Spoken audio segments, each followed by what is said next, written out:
Hello, everyone. Welcome back to Nebo TV. My name is Nekme Obasogie, reporting from Toronto, Canada. We are here today to discuss about insecurity in Nigeria. I have a guest all the way from the northern region of Nigeria, Mr. Magnus Oraka. Thank you for joining us on the program today, Mr. Oraka. Thank you very much. So today we are here to discuss about the latest news that the Nigerian government sent 144 police officers to Somalia to boost security in the nation. While in Nigeria, terrorists, militants, bandits, and many other people with deviant behaviors are terrorizing the country, ravaging the lives of innocent civilians and their properties. So if we have enough security operatives in Nigeria, how come we are facing serious issue of insecurity in the country that we have enough to share our security operatives with other nations? There's nothing wrong in sending security operatives to Somalia or neighboring countries to support them during any crisis. However, do we have enough security operatives in Nigeria? That is the big question that we're going to be asking the federal government today. Hello, Mr. Oraka. You saw what happened. I'm going to pull out the pictures, the news reports. This is what is going on right now that Somalia, they received 144 police officers from Nigeria to support them during the crisis that they are facing in the country. I'm not sure. But do we have enough security operatives in Nigeria? Go ahead, sir. Okay. First and foremost, let me say I'm privileged to be on your show. Like I always say, when I see commentaries on the political situation in Nigeria, I see a lot of, I wouldn't say ignorance, but the truth is that let's start from the insecurity itself. It's something that has been planned and meant to be this way. What you are seeing in Nigeria is not something that the federal government cannot stop. It is deliberately allowed to persist because in the midst of chaos, in the midst of fear, you see, fear is an important factor, in controlling the masses. When fear is being able to pervasively deployed amongst a populace, then it is easier to control this same populace. From the moment this administration came in, it started the whole idea of, making sure that the insecurity we have in the first place persists. Like 3 days ago, I made a video where I said when the Buhari administration came in, the first thing he did was to remove the road. Then much later today now we are. Go ahead. Hello, can you hear me? Yeah, we can hear you clearly. It's very clear. Go ahead. So today now we are having a situation whereby banditry and people of a certain ethnic groups that we can rightly say belong to the ethnic group of the president are now the only people prized to have AK-47, and they are terrorizing everybody across the country. Now, when the roadblocks was removed, and after the removal of roadblocks, suddenly we have people that are cattle headers parading with AK-47. Not only parading with AK-47, they can manipulate and control and use these same sophisticated weapons. It clearly shows that government orchestrated the current insecurity that we are facing today.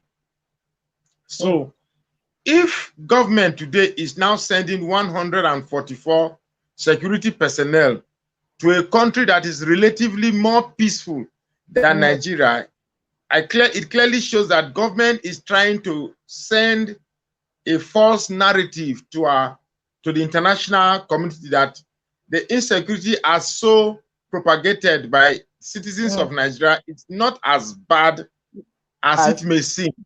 Now, the truth is that it's not as if Nigeria has that type of military personnel in excess to be sent into other countries who can boast of more stability in their security atmosphere than Nigeria.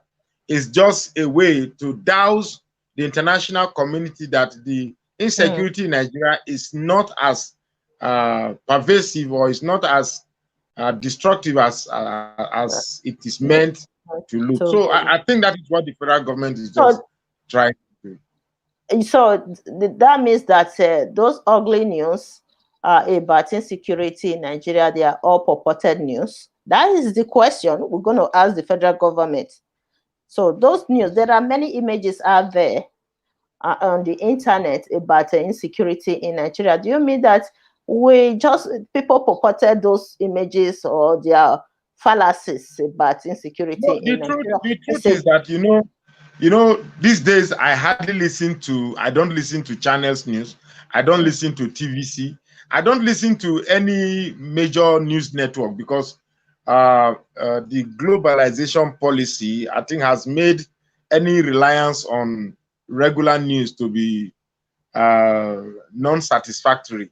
So I prefer to listen to the internet mostly, although internet, some are garbages, but you can only get the raw truth of what is happening in Nigeria from the internet. So in Nigeria today, our major news outlets, such as Channels, such as NTA, such as TVC, if you watch those news outlets, you will see that the insecurity in Nigeria is not as devastating as you see it when you go on the internet.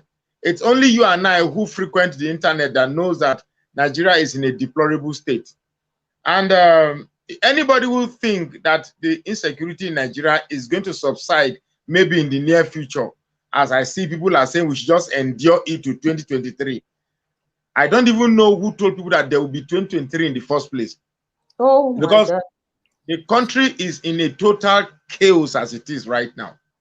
Extremely deplorable chaos. Now we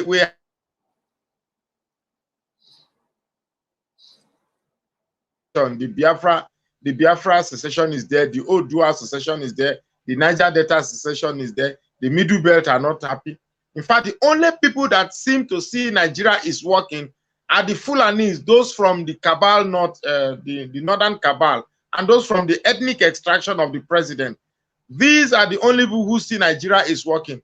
Are you aware that very recently it is now proven that the allegation purported by the Edo State governor, alleging that federal government printed 60 billion naira, has turned out to be true? That is to say that the Nigerian situation is so bad. It's very, very bad, and it's going to get worse. I'm not a prophet of doom, but it's going to get worse than it is right now. And what the government is banking on is the fear factor. Now, the other time we had an opportunity, and that's the NSAS project protest. That was an opportunity that would have led into resolving the nation's issue. But for some reason, because they are better masters at this game, they found a way to douse it and infuse the religious and ethnic aspect into the whole process. And today we are back to square one. But I still honestly believe that you cannot push a masses to the brink of extreme and still believe that they will sit aside and watch things deteriorate. We have a country where you just have to be from the president's ethnic group to enjoy the country, because as you're saying, there's insecurity. The Fulanis are not complaining. Yes. The Fulani life is more secure than your life in Nigeria. So why would they say Nigeria is bad? No Fulani man kills on that Fulani man. It's not possible. So the other fools in Nigeria who are somehow unconsciously aligned to the policies of this administration based on religious affiliation. For instance, the Yoruba Muslims, you could see them on internet. They are, somehow not wanting to see that Nigeria is failing or failed vis-a-vis the insecurity situation in Nigeria. Even some of our Auchi brothers too, they don't want to see it because they are attuned to the religious affiliation that they have with the president, and that will definitely not take us anywhere. So the truth is that it's only going to get worse. It's going to get worse. Some time So, ago, I told you I was in Edo State. The mm, roads are bad. A journey of 4 hours takes you about 12 hours now. A journey mm, of 8 hours will take you about a day, a full day to complete. So, in yes. fact, it's so bad. It's so bad. It's so bad. There So, are kidnappers on our road, armed robbers on our roads. The police are looting you. The security mm, forces are looting you. The roads yes. are not at the roads don't have mercy on you. It's just so bad. It's just so bad. And there's a limit to which the people of Nigeria can continue to watch things as they unfold. There's a limit, actually. Yes, sir. So these police officers that were sent to Somalia, what is your take on it? Because No, the we truth is that these police officers, I can assure you that it's very possible that these are just um, uh, uh, media fabrication to give the notion that there are 146. 146 146 is not really that much, oh, considering the population of Nigeria. mm, It's not really that much, but the mere act in itself is just like this is a government that came in on the backbone of propaganda. The mere act of it, I told you initially, is just to create the false narrative that the insecurity in Nigeria is not as bad as it seems. Because if we have insecurity as it is being painted in social media, definitely we cannot afford the luxury of sending 144 police officers to Somalia. for Because me, I don't think there's Somalia any is better than Nigeria in terms of security. That I security. can Yes. confidently say. Yeah. A country whereby security is even guaranteed than your own country you are sending. But for me, I don't really see anything wrong sending security operatives to support neighboring country. You understand? There's nothing wrong about it. Why we are concerned right now is the fact that there is no security in Nigeria.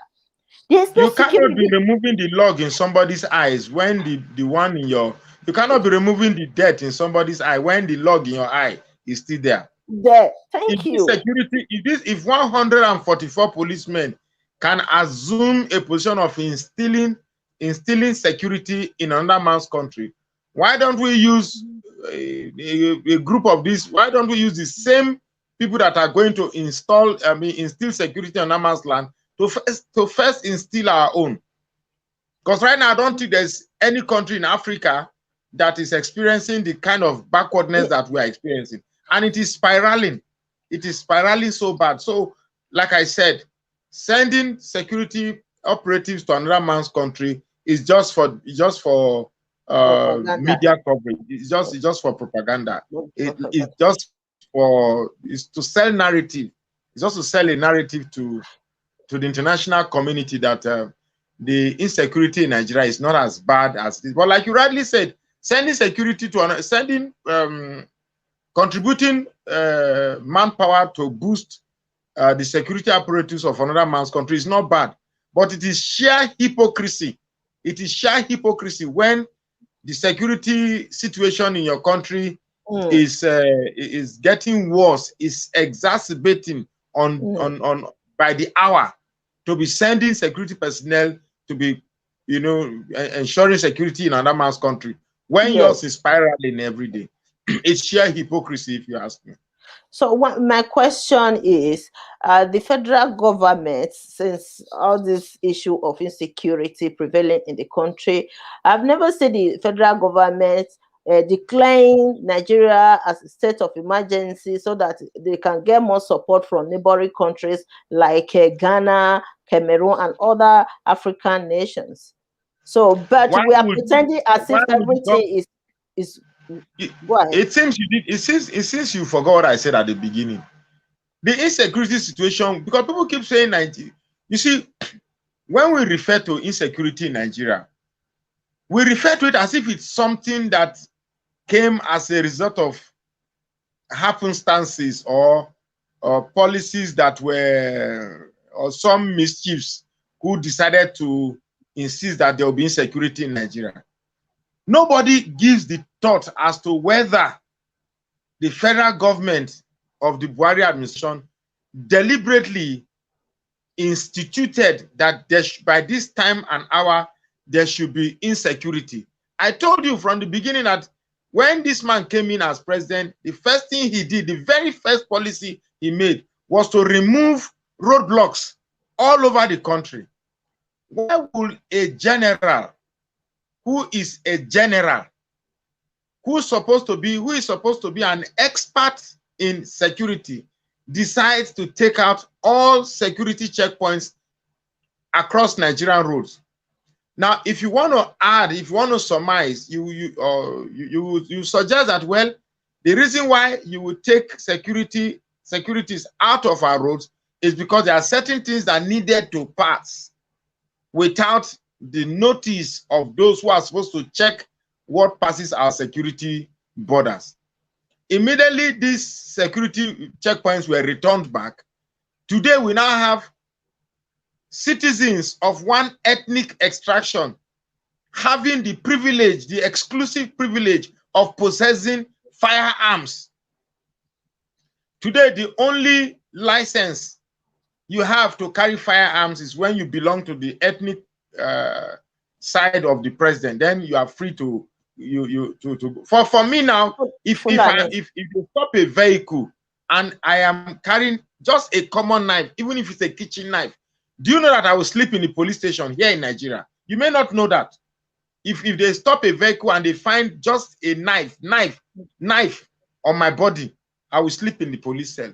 Whereas there are people with AK-47 taking videos of themselves with AK-47, having a jolly shooting, and taking videos of those shootings and sending it to the public, letting you know that a certain group of the country, a certain people that belongs to a certain ethnic group of the country have the license to carry weapons.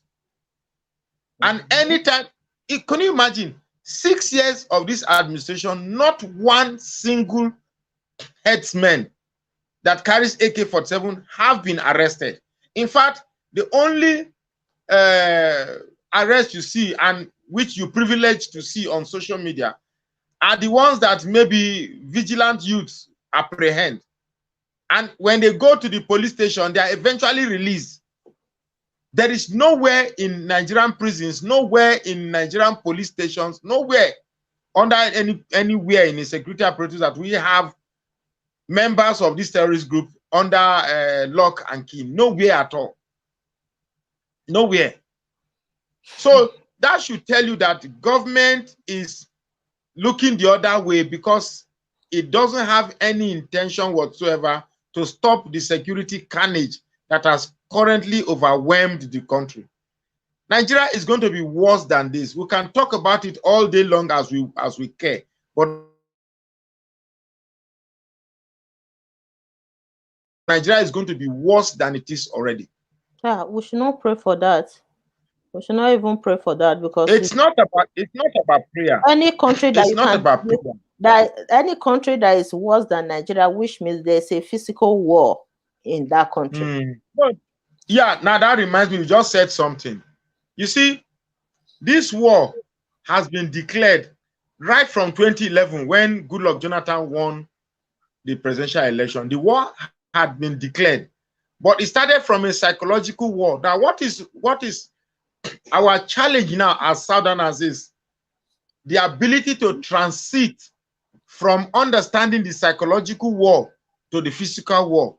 It's like war has been declared on you, but you've not been able to accept in realism that there is a war going on. It used to be psychological, now it's physical. They are surgically penetrating your people in the guise that they are fighting IPOB and eliminating people, in the guise that they are fighting Odua, eliminating people, in the guise that they are instilling peace, eliminating people. So very recently, you must have read that the Nigerian Air Force, mistakenly, in quote, dropped a bomb on ground military personnel. killing 20 security personnel who are mostly military. Now, the thing with Nigeria is that we have the ability to just read news and just take it on a surface value. I watch a lot of movies, spy movies, high-tech movies. I watch a lot of movies, so I know that if there are people on the air, they communicate with people on the ground, and they must give you coordinates. No pilot will shoot at a site without a proper coordinate, longitude this and latitude that. Now, if they give you, the pilot on air will only drop a bomb based on the coordinate that was fed to it from the people at the control center. So there is no way you can tell me that the people who gave the coordinate mistakenly did not know that Nigerian troops are in the area where the coordinates were given to the pilots who dropped the bomb to kill their own. I've never seen anywhere in war tactics where military killed their I've never seen it in any war tactics, in any war situation where military tactics kill their own. America has been establishing war all over the country. I've never seen where, even in ground battle, where soldier will mistakenly shoot his own, even if they are wearing the same uniform. Sometimes the uniform that Iraq wear will be almost the same thing with the uniform Americans wear, but hardly would you see that one American mistakenly shoot his own. It's not possible. Then you are telling me that the people drive the pilot who is piloting the plane will mistakenly drop a bomb where his own military. You see, Nigeria is messed up. Nigeria is messed up. If really it's truth that it was a mistake, which means it's negligent, mismanagement. It's not negligent. It's not. You see, the problem with us is that when our level of education, because we all, I've said this like several times on your show, the type of education we have, which is Western education, prevents us from reasoning along realism. The type of education we have only enable us to look at inferential judgment based on the type of education we have. This is how it's supposed to be, based on the book that we read. And if it's not like that, we say it's wrong. If it's like that, it's right. So we are guided by the type of Western education we have. We forgot that there's another type of education, which is the Islamic education. Now, you cannot understand what is going on in Nigeria if you do not augment your own exposure with Islamic awareness. To you look at it as well, this negligence. I feel bad when I hear things like this. Is not, it's deliberate. I tell let any military personnel come here and tell me whether is it possible that the people on the ground will mistakenly give the pilot at the top wrong coordination, wrong coordinates. No pilot will drop any bomb anywhere without a coordinate. It's not possible. It's not possible. So these people are systematically just eliminating our military, the Southern military and Christian militaries. It's just going on steadily and methodically and strategically. Yeah, by the time we get, it's so sad. By the time we get the full awareness that this is exactly what is going on, it will be too late. By then we will have no generals in the Nigerian army who can, call the shots. For instance, now, do you even know the highest ranking Southern military personnel in the Nigerian military? Even if we do, how many of them compared to the Hausa general, the Northern generals that are in the Nigerian army? You don't. So they are surgically just eliminating us. By the time it comes to our full understanding, it will be just too late because they've crippled us. They've crippled us financially. They are almost everywhere. NNPC today is almost like somewhere that belongs to the north. Do you know that the only people who produce cement in Nigeria, cement, is not. There is no single Southern man that produces cement. And cement is the bedrock of any civilized development of any civilization. So they determine what price they should give. In fact, we can. If I start telling you about things that are wrong in Nigeria, we will not live here for the next 5 hours. So the truth is that Let me quickly The bring it security, up in. let me just drop the last point. The security situation in Nigeria is not a happenstance. It's not something that was meant to go well, then somewhere along the line they missed something, it started going back. The security situation in Nigeria is deliberate by those who want it to be so. Because in this state we are like this now, people are poor, people are hungry, people are suffering. You see, when you are poor, it is easy to buy you. So everything you see today is not happenstance, it's deliberately, it is being orchestrated. And I am urging us as Southerners, as the rest of Nigerians, not necessarily Southerners, to know that there's a war going on. I don't know, there's a war going on, and Okay. we Okay. need to react now. By the Okay, time we sir. get, it will be too late. Thank you. Yes, sir. Thank you. So, yeah, we'll come back to discuss about those who are not complaining about insecurity in Nigeria, like the Fulanis. We'll come back and discuss about that. Let me quickly bring Austin in. Austin, you saw this news lately that the Nigerian government has sent 144 police officers to Somalia to boost security in the nation. Why in Nigeria, terrorists, bandits, militants, and many other people with deviant behavior are ravaging the lives of innocent civilians in the country and their properties. If we have enough security operatives in Nigeria, how come the security is not guaranteed? So we have enough to support other countries while our own country, people are going to their bed at night with their two eyes open. So what do you think about this? Hello? Yeah, there is no audio there.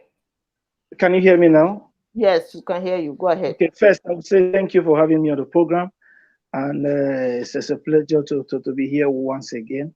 I will start by this: when a criminal becomes a king, every member, every criminal in that kingdom will become a member of the royal family.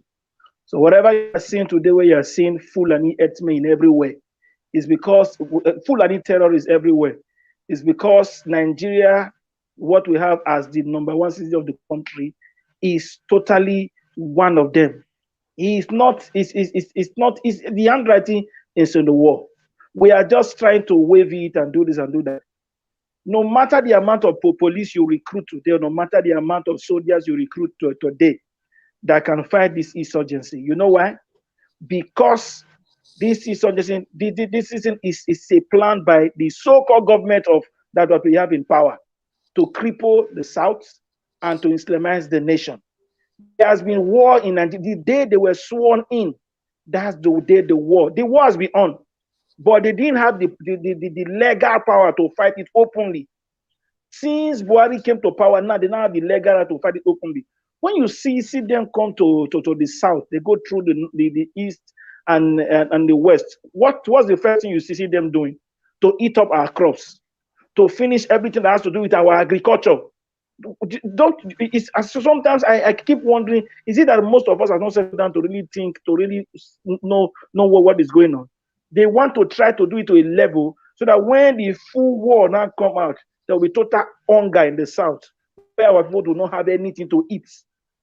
And if you look so far, NNPC has to speak today. You hear when the minister told the federal government that nothing is coming from the NNPC, nothing in the month of May, June, and July. That's to tell you that the plan that they've been doing is gradually there. If you look, most of the ministers, how can a president be openly defending somebody that the facts are there, that this man has been a religious extremist, Patami? And as we speak today, you know, one of the, you see, this is the person that the old data, the data of the people in the nation in his hand. He's talking about NNA doing all this. Everything is in his hand. If you look at the key positions to today in this cabinet, who are there in this position? The Fulani, not just Fulani, the Fulani Muslim. And they both still tell me that they don't know what is going on. It is not about sending the police to go and do that. They know what they are doing. We should not be pretending. We should not just be saying it again and see maybe the presidency know what they are doing. That's why whenever there's an attack anywhere, when the people want to start defending themselves, you see the same government who did not do anything then will come out and now want to think of how to attack and start arresting people who want to defend themselves when it's rightly stated in our constitution. The freedom for people to defend themselves is there in our constitution. But when the people are being killed and attacked in different communities, the government totally play blind eye. They don't say something, they don't say anything. They call it communal crisis when they are killing them. But when these people now try to start defending themselves and all that, you see that they'll go to the communities. Either they arrest the community leaders, the youth of that communities, and you see that we've seen these other people go into communities, the Christian community, kill people there, rename even the community, and yet the government is not saying anything. And yet people are saying the government is good government. That I will keep seeing. When it comes to this Fulani herdsmen, their grand commander is the president of Nigeria. And that's why nothing can happen to any one of them. The earlier we all start speaking the truth to ourselves, the better for all of us. The South needs to know that they are on their own. The presidency cannot do anything at all.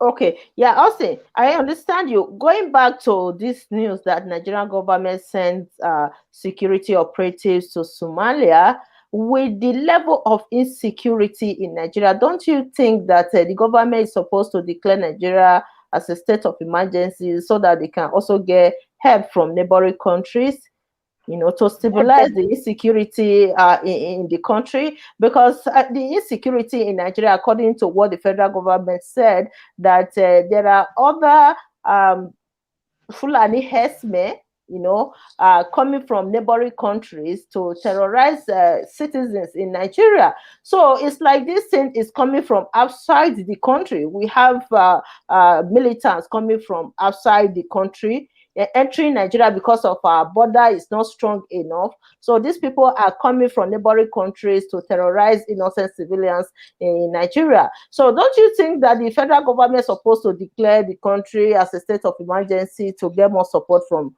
neighboring countries? What do you think? Let me ask. In Africa, when we are talking about military, which one do you think is more stronger than the Nigerian military? None.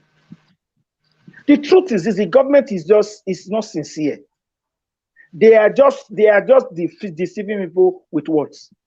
If you say these people are not Nigerians, is it not even the more reason why it will even be more easy for you, very easier for you to deal with them?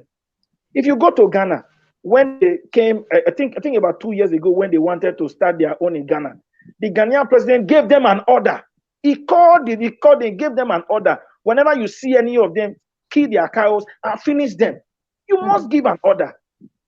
It's not just only about talking and doing press briefing and doing all that. No, you must be open and stand in the side of truth, not you playing around and doing all this and doing all that. The same presidency that they say they want to do, is it not one of the spokesperson, Femi Adesina, that said about 2 years ago on national TV, that said it is better for the people to surrender their ancestral land than for them to be killed? When Femi Adesina can openly say that word, is that because he's saying that to pledge his loyalty to the northern leaders. He's not saying that loyalty. So he's telling you the mind of the president. No. And that's what I'm saying now. So the northern leaders, that's what the same thing that we are saying. He's trying to be loyal to the northern leaders because he don't just want to criticize the Fulani herdsmen, knowing fully well that the federal government is backing up the Fulani herdsmen. That's what I'm talking about. You understand? These people are participating in their own oppression in the country just because of this quest for power. You understand? That is why even the certain leaders, that like what we discussed previously on this show, that the certain leaders, they are voiceless. They are voiceless right now just because they don't want to utter any word or criticize the northern leaders so that they can secure positions for themselves. So this self-interest is something that is overshadowing the interest of the general public among our Nigerian politicians. The truth is this: when I see the presidency say whatever, preaching against war, or preaching against the terrorism is not what will stop it. It is truth, justice. It is equity. And you standing for the truth that will stop it. Since they've been saying whatever thing they've been saying, I keep asking, a government that can openly rehabilitate terrorists and now admit them into the army, and you are telling me they say they want to fight, they are fighting terrorism. Is that with that alone, is it not so easy for you to now know that the government is totally in the side of those people? Because if in a country where you can arrest an armed robber, or a small boy, or somebody who stole for maybe just a mere 100,000 naira, and you will be arrested. Kidnappers are arrested, and so some of them they will sentence them to death by hanging. Then terrorists who are extremists, who just do whatever thing they do with no reason. They do it either because of religion, they do it for fun. If you look all over the world, either in the US, Canada, or anywhere in Europe, there's a separate prison for terrorists. They don't add them to men criminals or others. There's a separate prison for them. But what do we do in Nigeria? We arrest them, rehabilitate them, admit them. So the same army that you are saying should fight terrorism. See, long ago in 2015, I met a man in Lagos. He opened up to me and he told me something. He said majority of the people that they sent to fight this so-called Boko Haram and all that, majority of them are from the south, the east, and from the west. That is a plot for them to keep killing our people, to reduce our men in the army and in the police. This was what somebody told, somebody that is a police officer, somebody part of the army. And I lost a friend who was in the army. He died with 2 sons, with a very young wife. This is a plot. How many since you've been seeing the so-called Boko Haram killing the people, killing military men, killing security men? How many have you seen from the north? How many have they killed from the north? You see, if you see, you just watch now with the act of terrorism going on in the north. The federal government is not thinking of doing anything there, but we have a lot of our troops in the east. We have them in Imo. We have them in Enugu, fighting the indigenous people of Biafra. People who have not left their region to kill anybody. People are not doing anything. With all this alone, is it not so clear? Is it not so clear to you that this government is totally this Fulani Esme or these so-called terrorists are just playing out the bidding of the president? Most of the money that you see, they negotiate with terrorists. They negotiate long ago. We have seen that billions of naira. Yes, and yet you've seen school people that have been arrested, and they are killing them, and the government has not come out to say anything. So over these years, we haven't seen the federal government prosecuting terrorists, militants in the country who are instigating the real violence in Nigeria. But they are constructing the IPOB, the Biafra kind of movement, as if they are the ones instigating the major violence in Nigeria, of which the real people, the militants, the Boko Haram, and the Fulani herdsmen, we haven't seen a single case being prosecuted openly. We haven't seen any, even arrest, common arrest. We haven't seen anything like that. Like Shawore, every day they drag Shawore up and down in Nigeria. I see Shawore is the problem of Nigeria. Ask me, Shawore has not done anything than peaceful protests in Nigeria. The truth of the matter, I told you last time on your program, the reason why Omoyele Shawore is still alive today is because of him being partly an American, where you have the international community still with him. A lot of journalists are being killed on a daily basis. A lot of people that come out to say the truth are being killed on a daily basis that nobody is even aware of. Is it not shocking to you that China's interviewed the spokesperson of the indigenous people of Biafra, and they were suspended and fined? And you see somebody that comes out on national TV almost on a daily basis talking and supporting the terrorists. Even telling government must do this for them, government must do that for them, and nothing happened to them. Where is the president of Nigeria? Who is the president of Nigeria? Muhammadu Buhari. Who is he? Fulani. Most of the all as heads of security agency we have in Nigeria, most of them Fulani. When we are talking about the data today of our nation, that we have an extremist that they are saying that the government should drop, when with all the facts that this man is a religious extremist. Where is he from? And who is he? Fulani Muslim. Who came out openly to also defend him, even with everything he has done, even in the past. The same presidency. Then with all this alone, what the people causing problem in Nigeria today? Fulani Muslim. With all this alone, is it not so clear to all of us that their only plan is to Fulanize and Islamize Nigeria? They are spreading everywhere. What is the major thing that this government was singing with the last time? Ruga.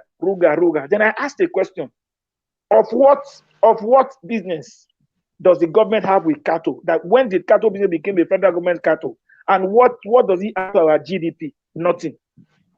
So sometimes I keep asking myself, at least the man Michael guest said it before, our kind of education does not make us think.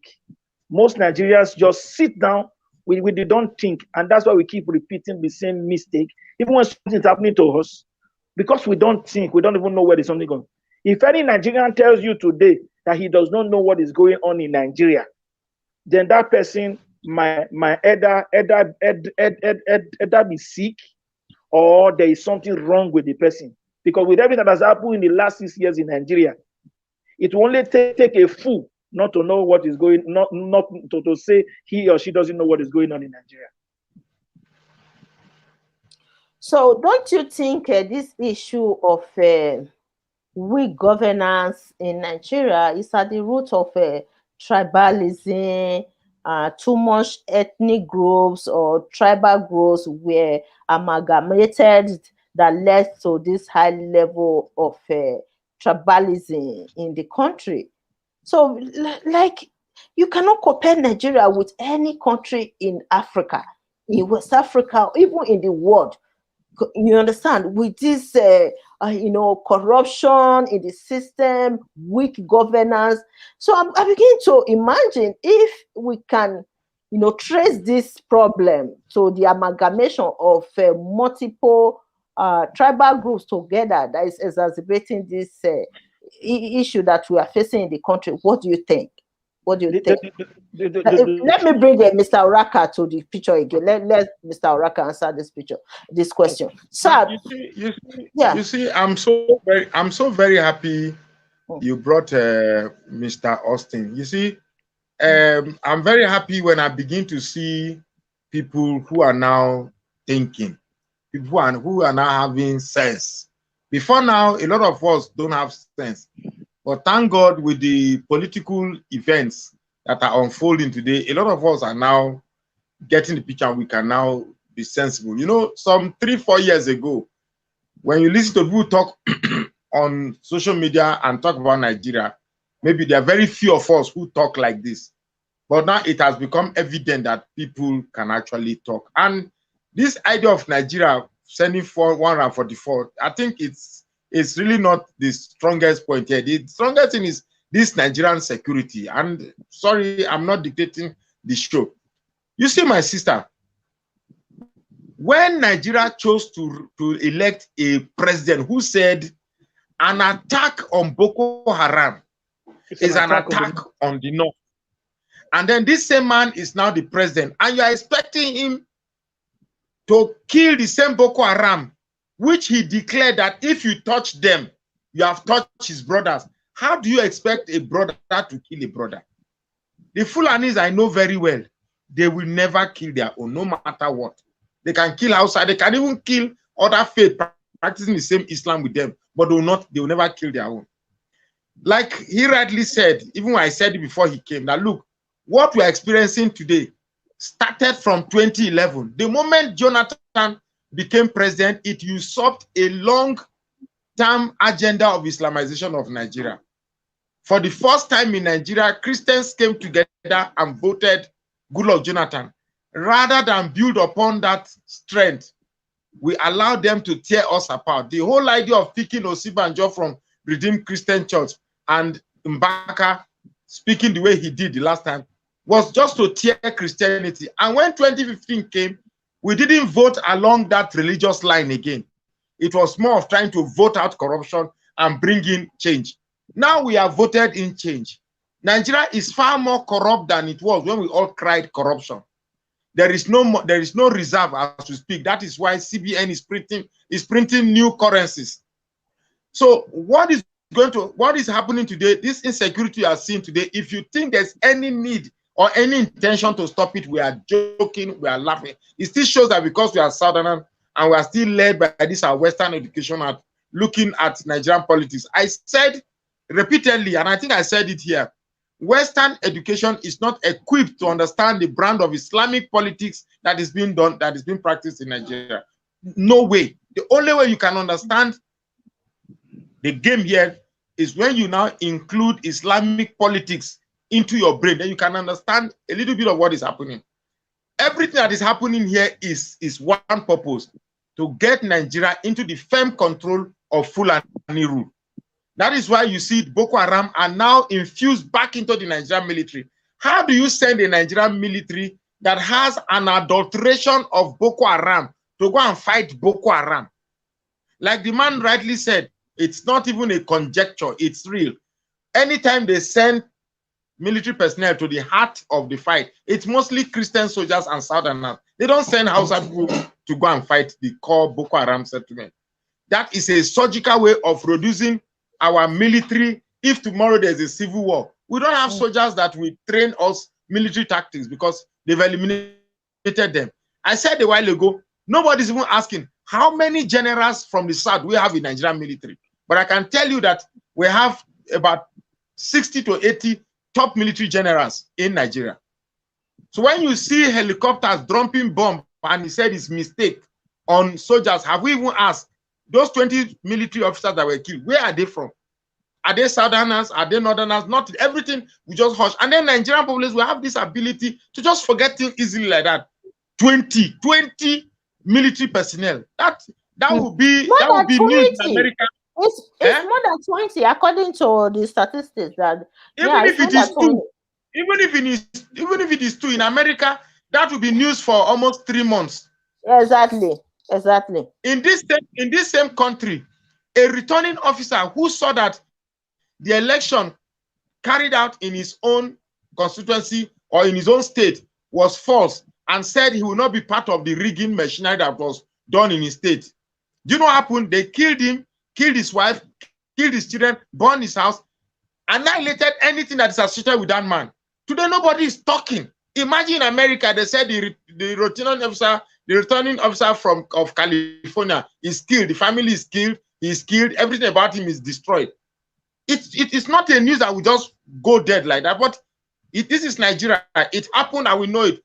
The commissioner of police of that state where this thing happened is now the current inspector general of police in Nigeria. He was elevated above 3 superior ranking officers of his. You see, it's a terrible thing. Then this same security apparatus that is set up this way, you want the same security apparatus that is set up with a military that is adulterated with Boko Haram, a police formation that one who is complicit in the killing of the returning officer is now the one in charge.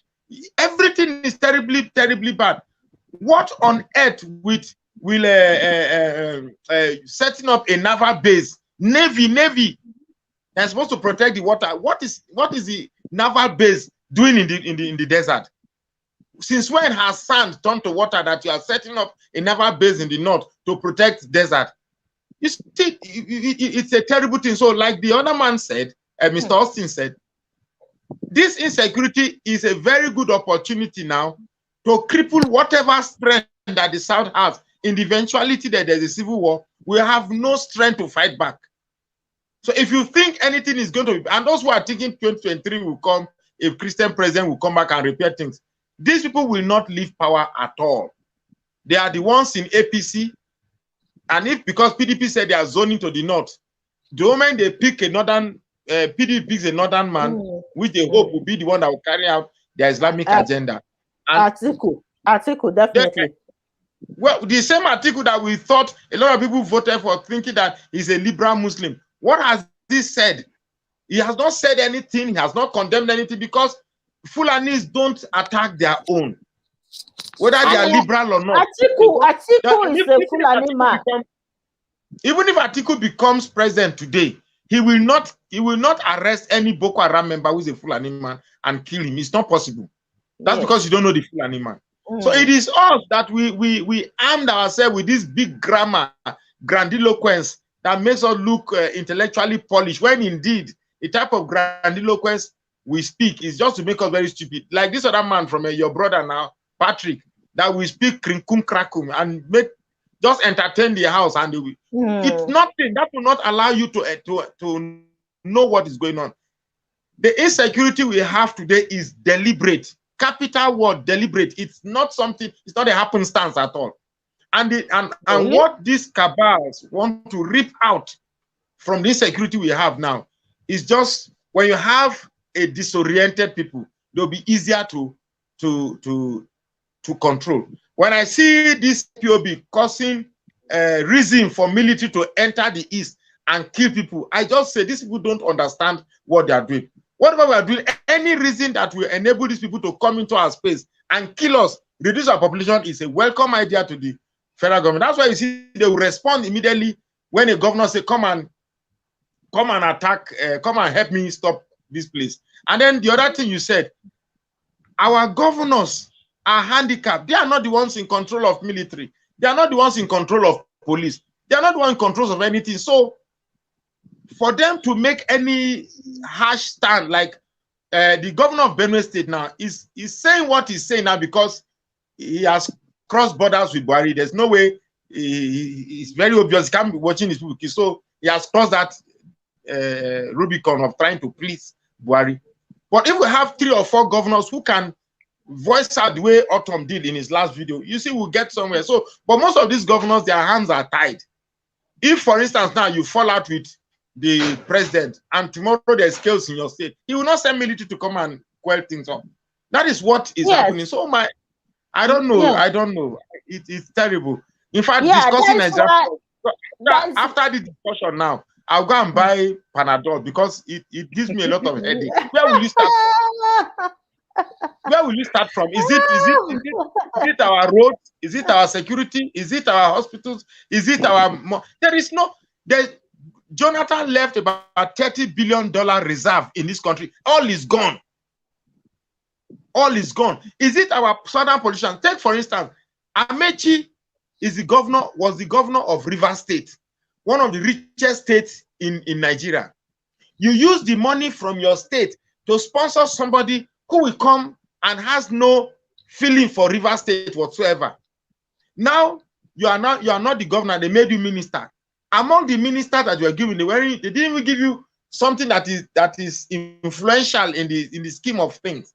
They gave you the transport minister, and even in that same transport minister, you are not even still beneficial to the south. All the road, the only road construction to the north, railway construction to the north. Now they are this to the north, everything to the north. How these Fulanis are able to pick these idiots from our south, from southern politicians? What mechanism, what software are they using to identify the food from our place? Beats my imagination.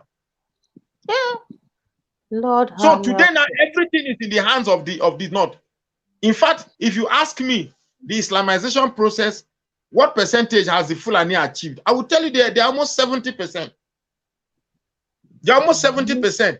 NMPC today, no Southerner has influence there. Military today, no Southerner has influence there. Air Force, no Southerner has influence there. Police, Southerners don't have influence. Name one place where Southern man has influence. Military, Senate, military everywhere, yes. No influence. Nothing. So what are you waiting for? You want it to be entrenched in the constitution first before you know that Nigeria is Islamized? Exactly. Exactly. With the political arrangement of the country, it shows that, yeah, the leadership, everything, I think everything And is then when you ask concentrated in the hands of the your lieutenant. pastors will say pray, pray, pray. When I hear if I go any church and any pastor say pray for Nigeria, I will stand up and insult. I say I will stand up and insult. Pray for what? The same man that you people brought in, saying that God can use any man to change anything. I'll pray for what? What is it? So easy to forget what Mbaka did. Mbaka, who said God sent Buhari come, that good luck Jonathan was bad luck. Eh? That is what he Do you know said. why? Do you know why tomorrow the governor Ibori I will never condemn Ibori. If you like, let him steal the whole money in this, I will never condemn him. Because if Buhari on national television was asked to comment on Gandola, a man who was caught on tape collecting dollars and putting it in his babariga, Buhari was able to deny that in his words, I quote, that he doesn't understand the type of technology that was used to capture that man. How can the governor reduce himself to be collecting dollars? The videos was there. There's no trick. It is pure blue, black and white. The video was there, and yet he's defending his own. But when it comes to us, we start saying no. I am not sentimental. Sentiment where? You have to be sentimental to understand Nigerian politics. When I hear any Southern man say, I know I'm too educated. Oh, the only way you can prove to be educated is to be foolish. No. Certain If they are people, defending their own, defend your own. the certain people, they are just speaking the grammar according to what I believe what you are saying, Mr. Oraka. You keep saying this, that all those grammar that our certain leaders are speaking has no effect on the political system of Nigeria. That the Hausa people, they don't speak the English, but they are dominating the country because they have, yes, I think they know what they are doing. We should stop saying that these people are illiterate. They are illiterate, however, they are in fact, taking over a friend Nigeria of from mine told us. me here, he said, why will he send his children to school when at the end of the day, a person who does not go to school will still send your professor errands? And I remember when Buhari sent Osibanjo to go and be sharing 10,000 naira in the market. Do you know how debasing it is? He said, why will he send his child to school when at the end of the day, I'll be the one still controlling your professor? Why will Senator Omar get you and be buying down for president? Why? Festus Keyamo, I attended the same school with Festus Keyamo, government college, Ugeli. Same school, same year, same age. We will use our own money. We will use our own money to train our own, give him the best education, the best grammar, the best intellectual IQ. Only at the end of the day, the Hausa will just identify them, pick them, and use them to confuse us. Exactly. At the end of the day, give you one small position, give you minister, and that's all. It blinds us from the reality that the realism that the North is controlling us. For how long will we continue to remain this stupid? Make allow the other man to let me know. I agree with you, Mr. Raka. You keep saying this. You keep saying it that this grammar is just too much. That it's like the grammar is not effective in the country anymore. Those who are not speaking the grammar are ruling us in Nigeria. So what is the essence of going to the House of Assembly, speaking one big grammar, of which the people who are in power, they can't even speak the grammar? You understand? So what is the importance of this grammar? Like that, our brother Patrick Obayagbon in Benin. Is it not Obayagbon? Austin, correct me. Yes. So who always speaks some jargons that nobody can understand? What is that? How much have you been impacting the country, the political system of Nigeria with your grammar? Probably nothing, zero. I know Patrick Obayagbon very well. His house, I don't know if he's still there now, of country home of Saple Road. The truth, if we say let us really talk and begin to call some of them. One thing I always tell people: any education that cannot make you speak the truth, or that cannot make you talk when you see things going wrong, that's not education. And that's why I have a problem with most of us from the South. When you see a person like Patrick Obayagbon come out to speak English and people begin to sit down and listen to him, I ask them, for 8 years he spent in the House of Assembly. Before he became a member House of Rep, he was there for 4 years. representing Redo. Just tell me one thing Patrick Obayagbon did. You can say, you can name to Patrick Obayagbon in his constituency. None. He left there, he tried again, he couldn't do that. Why did he not end up? He became an errand boy to Shomole, where he made him a commissioner.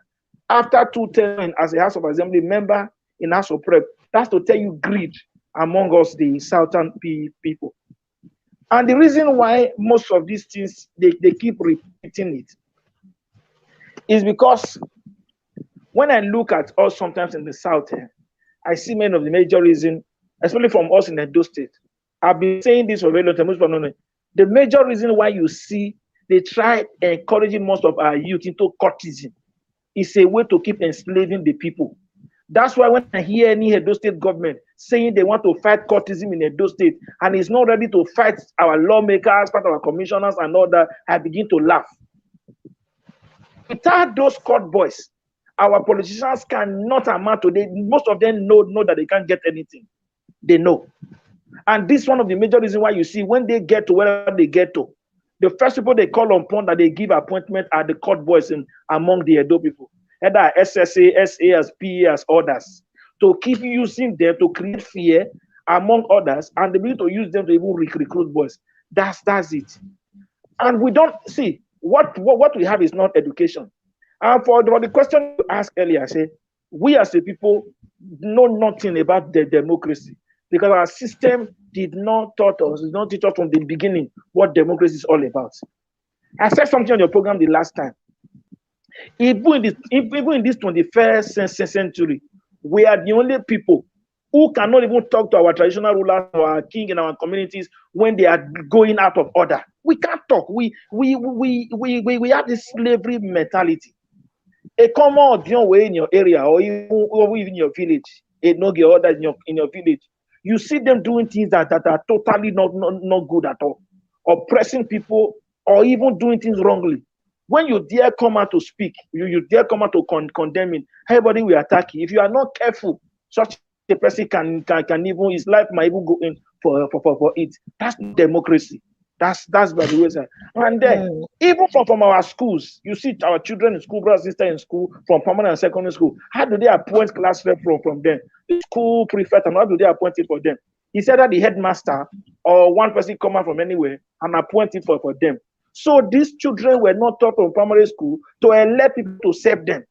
If you look in the Western world, you see children, even at that small age, they say they want to become, they vote for, and people vote for them. They become, so there's already that part of them where they know that this is democracy, that you cannot impose people on us.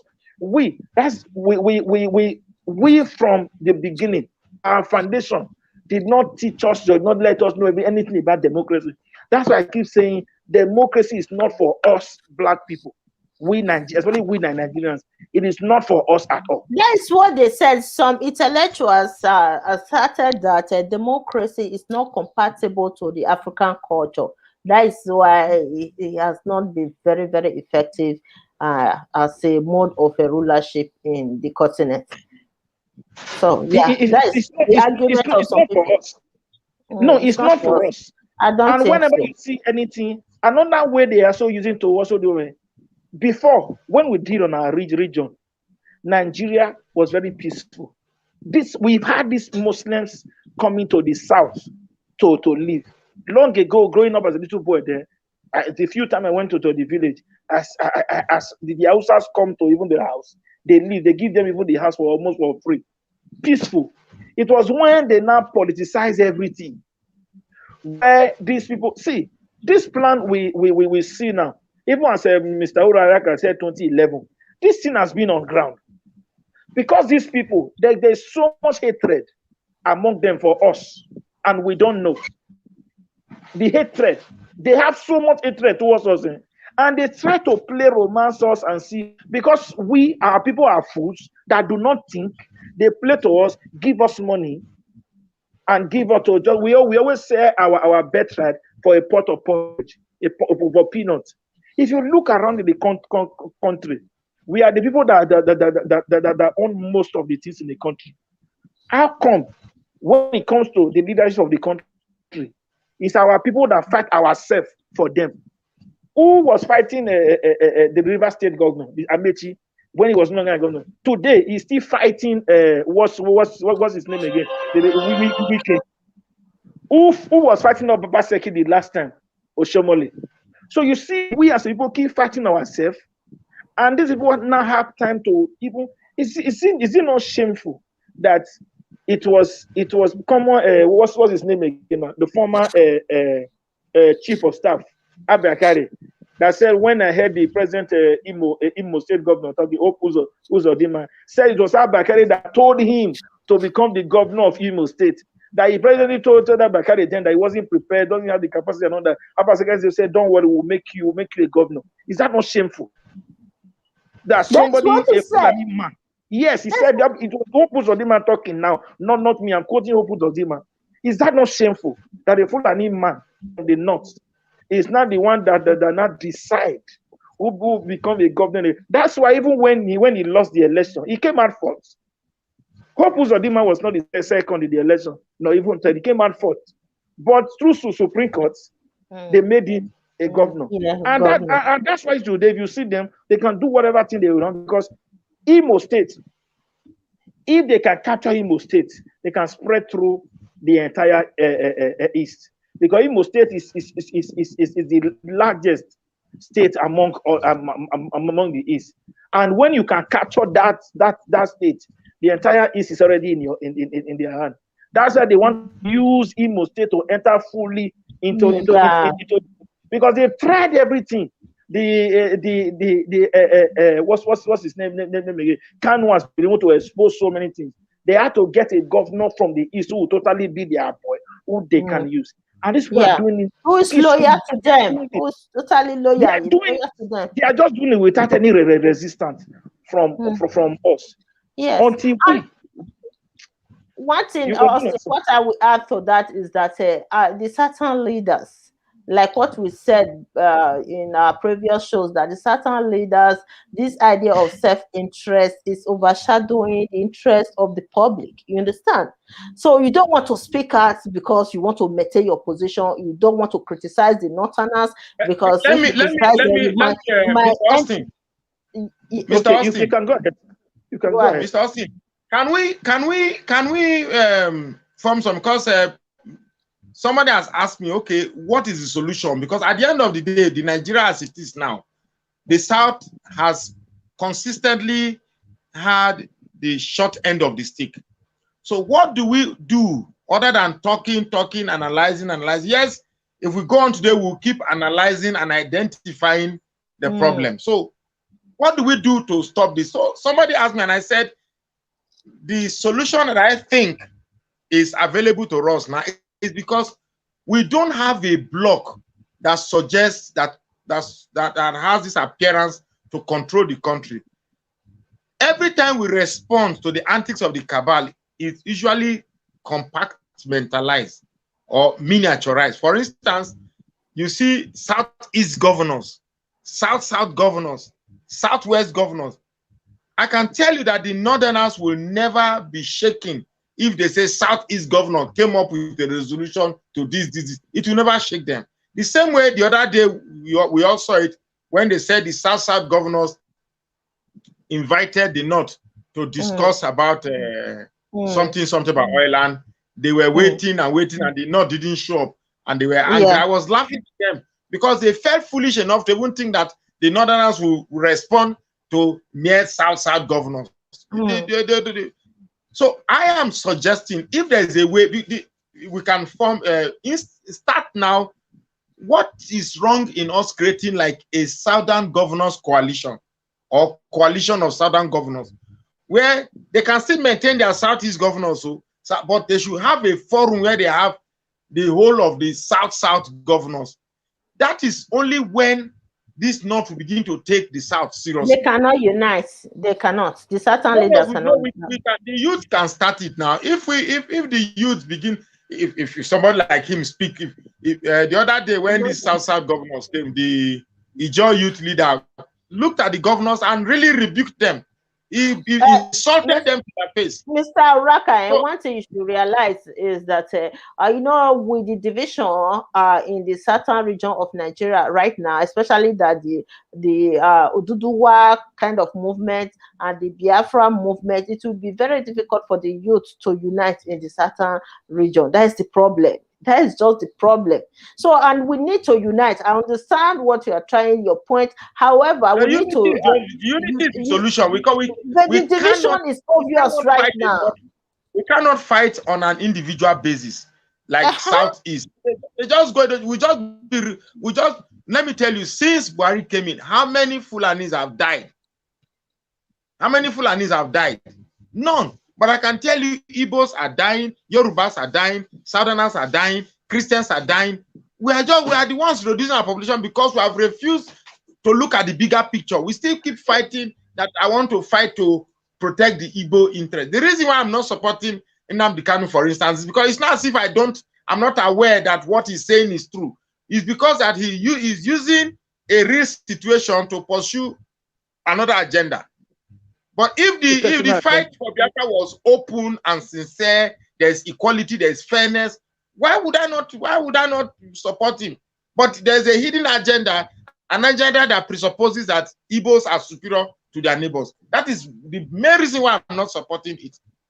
The Yorubas too, they are willing. These guys, they are willing to work with anybody, but not like a Sunday Igboho that is working for the Yorubas. He has not claimed to be supreme leader. He has not claimed to be older than anybody. He has not claimed to have power more than anybody. They have a way of working together and coming together, whereby people. I saw him the other day when he was sitting. How can they work with who? They can only work with the Oduduwa Republic or movement. They can only. We must find a way. That's what I'm saying. How can we work with them now when we are so divided? That's what I'm saying. That if we can start a process now to now make them aware that let us work outside this small compartment. Like I see some people who are now championing Midwest, people of Midwest. It's a good idea. I am from the Midwest. I support it.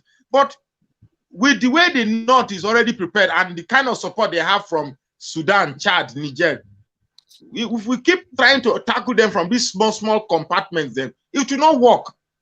Look at Mr.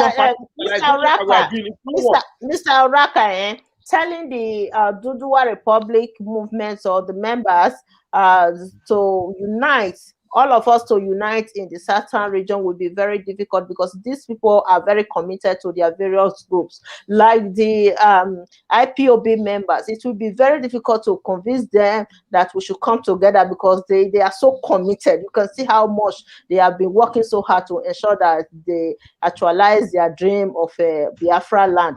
And the Oduduwa Republic, you can see that it's getting momentum now. It's getting momentum. So going about will never work. So let's just end this program like this today. I think on Sunday. Please, I want to say something. Okay. There is no power in division. Our only power can only be if we can unite together. Exactly. Because the truth, only the South can fight them. Only South can fight alone. The East can fight alone. The West can fight alone. Because these people, they have gone too far into different regions. That there's nothing we can do individually. But the day they see we coming together as one, you will see the fear to create in their mind, and they will start knowing that, yes, this country truly belongs to us and not them. They know. And that's the major reason why one of the ways they used to fight against our unity is that they come to pick the miscreants among us, who are the greedy ones, empower them to begin to create the division in the different region. They know. They did not know what they are doing. That's why. Why was the reason why they made Oshomole to become APC party chairman? After using him to do everything, what did they eventually do? They dump him. You are gonna what have they been doing with Tinubu? There's one thing they want to do. APC might give Tinubu their presidential ticket in 2023. But the PDP will now zone into the north and bring someone like Atiku. The entire north will fly after Atiku and make him a president. Because this thing is not just one thing. Whether PP or APC have been saying it before, they are one. when it comes to party, did not work together as an entity. They don't care about party politics when it comes to that time. What their business is that let their person be there, and they are ready to kill, they are ready to go to any length to do this thing. But it is with the South that do not think, that do not plan, that do not know what we are doing, that keep shouting, that keep playing slave to one political party or other. There is no political party in Nigeria. What we just have is just like a mother that gave birth to two sons, to two different men. But they say the same their mother's blood that is in their body. Until we as people begin to think as one, the North, we keep having this power over us.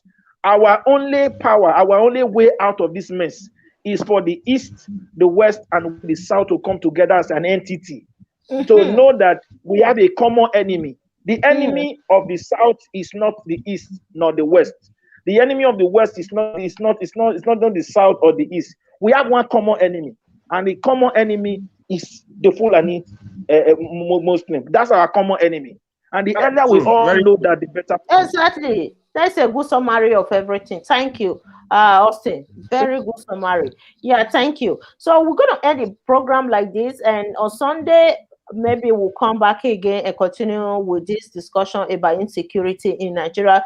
Thank you so much, Austin. Mr. Oraka, thank you for joining us from northern region of Nigeria. For all our viewers today, thank you all for watching. If today is your first time of watching our program, please consider subscribing to our YouTube channel. And thank you all for supporting Nebo TV. Thank you, Mr. Oraka. And we'll see you guys on Sunday, if possible. But I will have to talk to you guys later. So thank you all, and bye for now. Thank you.